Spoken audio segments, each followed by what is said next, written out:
Skip to content. Hi, and welcome to another edition of Dodgers Dugout. My name is Houston Mitchell and this entire newsletter is dedicated to Don Newcombe. Don Newcombe, June 14, 1926, February 19, 2019. Dodger great Don Newcombe died on Tuesday at age 82. It's difficult to write that. One of the truly great figures in the history of baseball. One of the most important figures in Dodgers history. Newcombe came to the majors in 1949, becoming only the third African-American pitcher in the major leagues, after Dan Bankhead and Satchel Paige. He was selected to the All-Star game that year and won Rookie of the Year honors after going 17-8 with a 3.17 ERA. He was only 15 when Japan attacked Pearl Harbor in 1941. Soon after, he went to the nearest Army recruiting base and lied about his age to enlist. After a couple of days at boot camp, people found out he was only 15 and the Army called his father to come pick him up. A couple of years later, he dropped out of high school to become a pro baseball player in the Negro Leagues.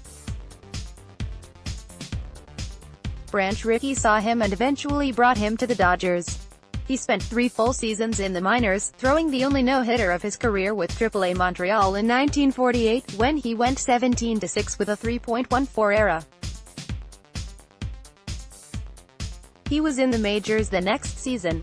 In his first start, he pitched a shutout. He finished second that season in strikeouts to Warren Spahn, who struck out only 2 more batters than Newcombe while pitching 58 more innings.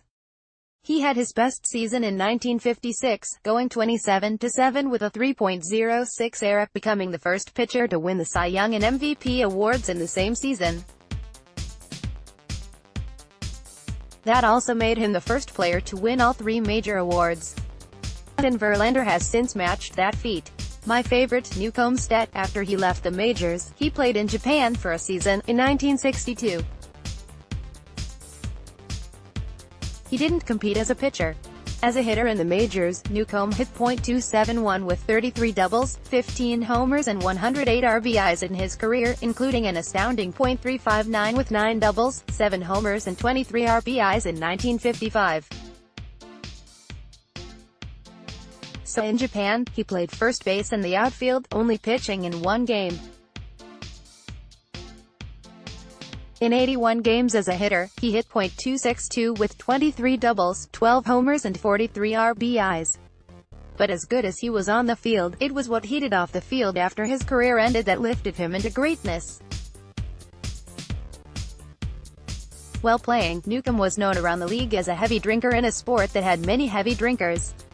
After he was done playing, he didn't stop drinking and eventually came to realize that he was an alcoholic.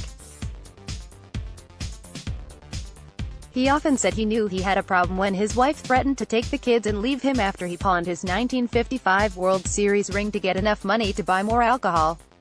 Newcombe stopped drinking and began to counsel other athletes who were having alcohol and other substance abuse issues. He started the Dodger Drug and Alcohol Awareness Program in 1980. To celebrate his sobriety, then Dodgers Vice President Peter O'Malley had a surprise for Newcombe. He brought me into his office and handed me an envelope with a ring I had pawned, Newcombe once said. I had forgotten all about it. I opened the envelope, I cried like a baby. That's how alcohol took a big, strong body to the depths of despair. He eventually came to blame his disease for his failure to make the Hall of Fame, telling Danny Perry in We Played the Game that the alcohol took its toll. I think it shortened my major league career by about 6 or 7 years. I regret that I didn't take better care of myself in the latter part of my career because I would like to have made the Hall of Fame, where I think I belong. Maury Wills is one of the players Newcombe helped with substance abuse and once said at an event honoring his fellow Dodger, "I'm standing here with the man who saved my life. He was a channel for God's love for me because he chased me all over Los Angeles trying to help me and I just couldn't understand that, but he persevered, he wouldn't give.